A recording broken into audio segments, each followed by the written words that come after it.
today we're going to put a team tied clutch conversion in this FX Nytro. This is a 2008 Nytro, the same thing with 2010, 2009 machines. So we're going to start by removing the belt and the side panel, which we've already done. Now Jason's going to go in and take out the stock jack shaft.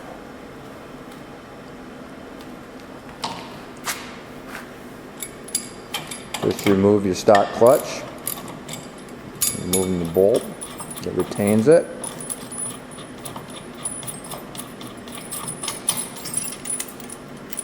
And it just slides off.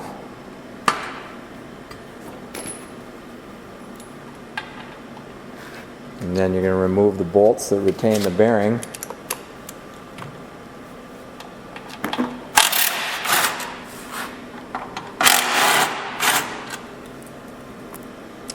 And we'll go to the other side.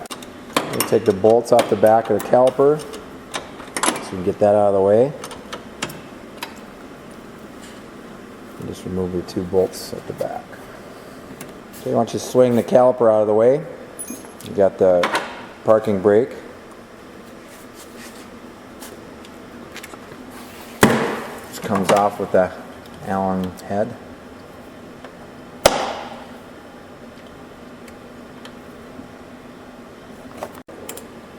So then you take the snap ring off to remove the washer on the outside and your brake disc. Comes right off.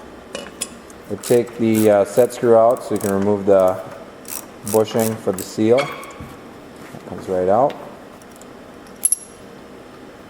You're going to back off the chain, and then we're going to knock the shaft out the other side. Get a guy to help catch it on the other side, and you just knock it out to him. And the old shaft comes right out. Then you slide the new shaft in carefully, lining everything up, and it should slide right back into the case on the other side.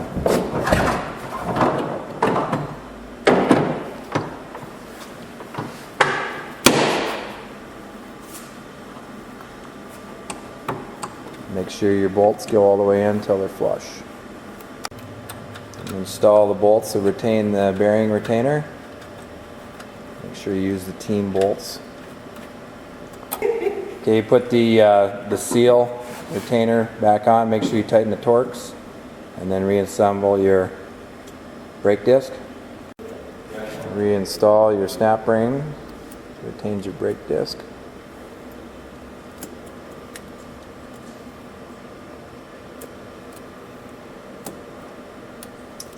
Reinstall your brake caliper. Make sure you torque the bolts to factory spec. And reinstall your parking brake.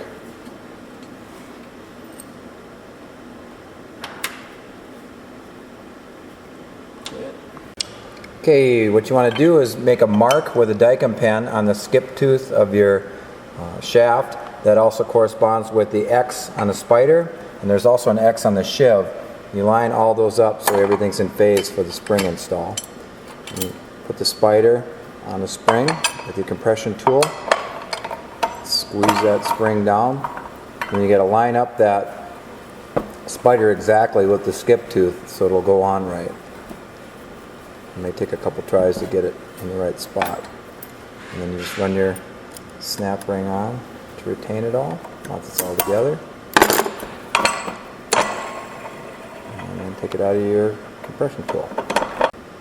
Now you're going to look at the numbers on the cam to know which angle you're in, which corresponds to the roller that you're putting it in. Snap right in. Line up the holes and then put in your retaining screws.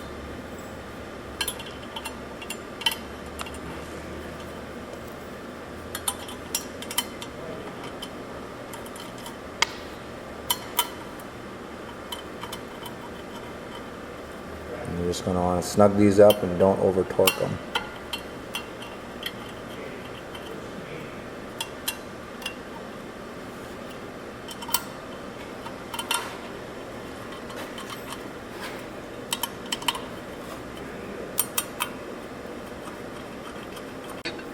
Okay, we're going to put the alignment bar on the outside of the clutch, and you run it down to align to the inside of the drive clutch, stationary to stationary, and you add and subtract shims until you get that spacing right.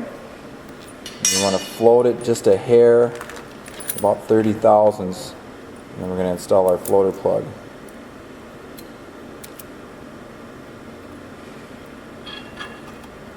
We have just a gap on the outside. I'm going to drop down.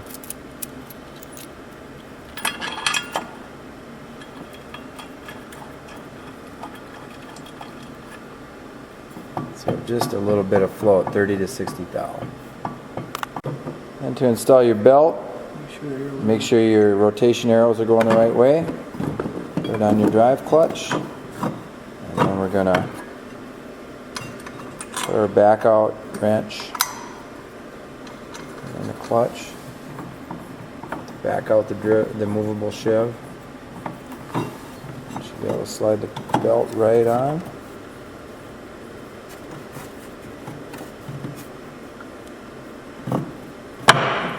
Once you got it on, rotate the belt as you're taking the wrench out so you can keep it nice and high. And then you're going to set your belt height. To set your belt height, you back off the height adjustment screws on both sides.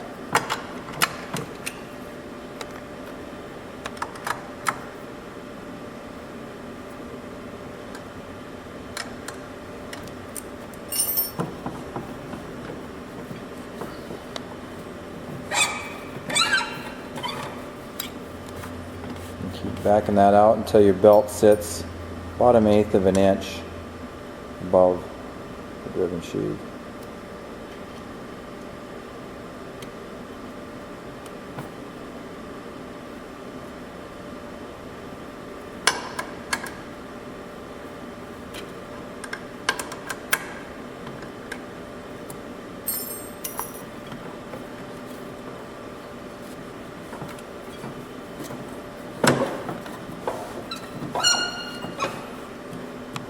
Once you get that belt height right, you tighten up your jam nuts and it should be good to go.